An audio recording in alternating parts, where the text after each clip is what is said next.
प्यारे बच्चों, कैसे हैं आप सब? आशा करती हूँ आप सब अच्छे होंगे, स्वस्थ होंगे। स्वागत है आपका इस कक्षा में। आइए आज हम पढ़ते हैं हिंदी व्याकरण का पाठ 1, भाषा, बोली, लिपि और व्याकरण। भारत शिक्षा की ओर अग्रसर है, किंतु अभी भी बहुत से क्षेत्रों के लोगों में शिक्षा की कमी है। शिक्षा हमारी प्रथम प्राथमिकता होनी चाहिए। मतलब सबसे पहले क्या? एजुकेशन है, सबसे जरूरी। आज अध्यापक ने विद्यार्थियों को शिक्षा के महत्व के विषय में समझाई। विद्यार्थियों ने उसे ध्यानपूर्वक सुना और समझा। अध्यापक ने विद्यार्थियों को शिक्षा पर आधारित कुछ प्रश्नों के उत्तर लिखने को कहा। विद्यार्थियों ने प्रश्नों के उत्तर लिखे तथा अध्यापक ने उन्हें पढ़कर जांचा, मतलब उनको चेक किया, करेक्शन की। आपने देखा कि ऊपर दिए गए वाक्यों में अध्यापक तथा विद्यार्थियों ने अपनी बातों को एक दूसरे तक कैसे पहुंचाया। बोलकर, सुनकर, लिखकर तथा पढ़कर विचारों व भावों के आदान प्रदान की इन प्रक्रियाओं को ही भाषा कहा जाता है। हमारे मेहमान घर आ गए क्या? हाँ जी, आ गए।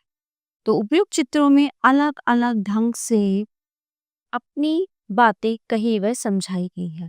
तो पहले चित्र में बोलकर इन्होंने एक दूसरे को अपनी बात समझाई है, और दूसरे चित्र में क्या है? लिखकर, कि ये नोटिस जो है, ये सूचना लिख दी गई है, बच्चे इसको पढ़ लेंगे और उनको समझ आ जाएगा।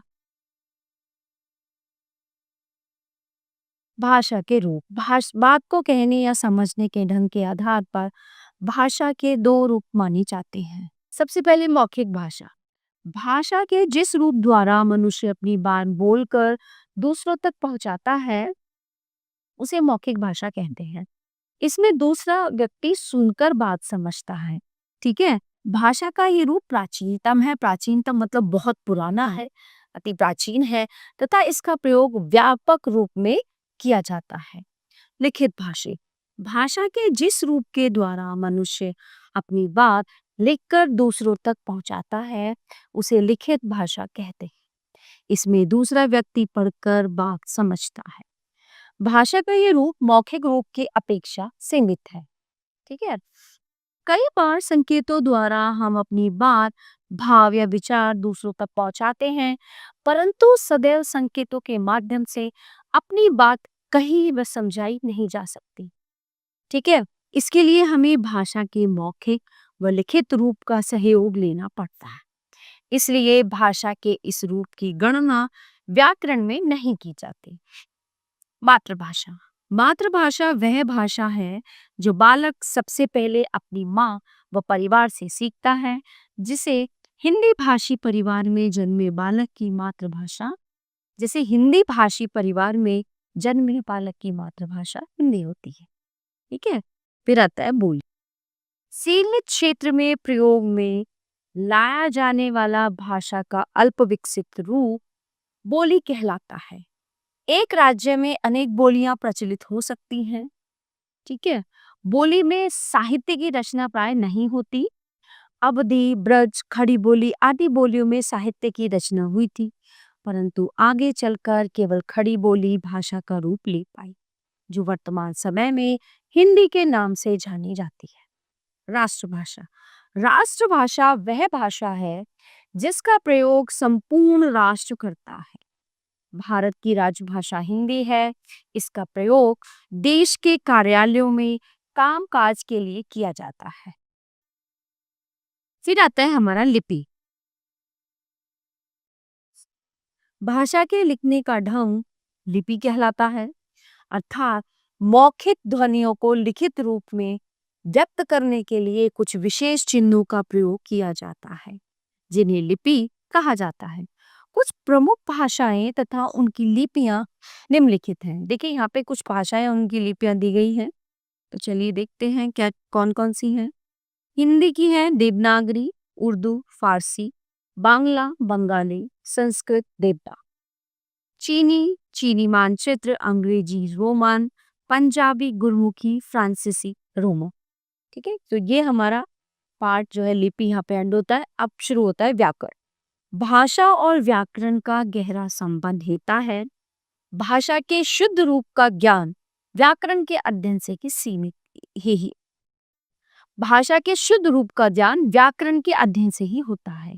ठीक है, अगर व्याकरण नहीं होगी ना तो हम गलतियां, त्रुटियां, अशुद्धियां करते रहेंगे। व्याकरण से ही भाषा शुद्ध बनती है। अतः व्याकरण का ज्ञान होना नितांत आवश्यक है। भाषा को शुद्ध रूप में बोलने, लिखने तथा पढ़ने का ज्ञान कराने वाला शास्त्र व्याकरण कहलाता है। व्याकरण के 3 विभाग होते हैं। ठीक है, वर्ण विचार, शब्द विचार और वाक्य विचार। सबसे पहले वर्ण विचार। व्याकरण के इस विभाग में वर्णों की रचना, उच्चारण, भेद प्रकार, संयोग आदि का अध्ययन किया जाता है। शब्द विचार।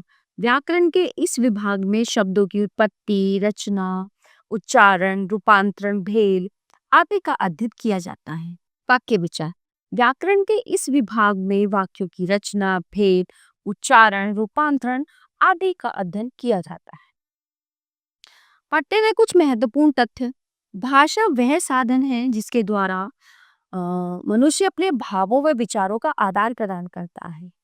भाषा के 2 मुख्य रूप हैं, लिखित तथा मौखिक।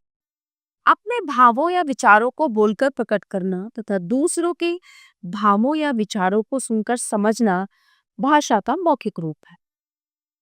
अपने भावों या विचारों को लिखकर प्रकट करना तथा दूसरों के भावों या विचारों को पढ़कर समझना भाषा का लिखित रूप है।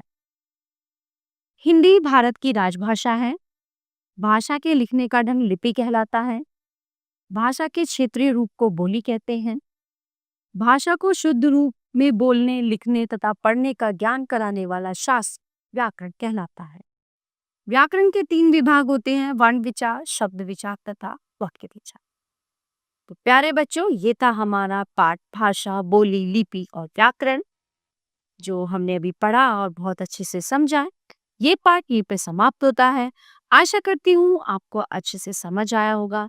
मिलते हैं अगली कक्षा में। धन्यवाद।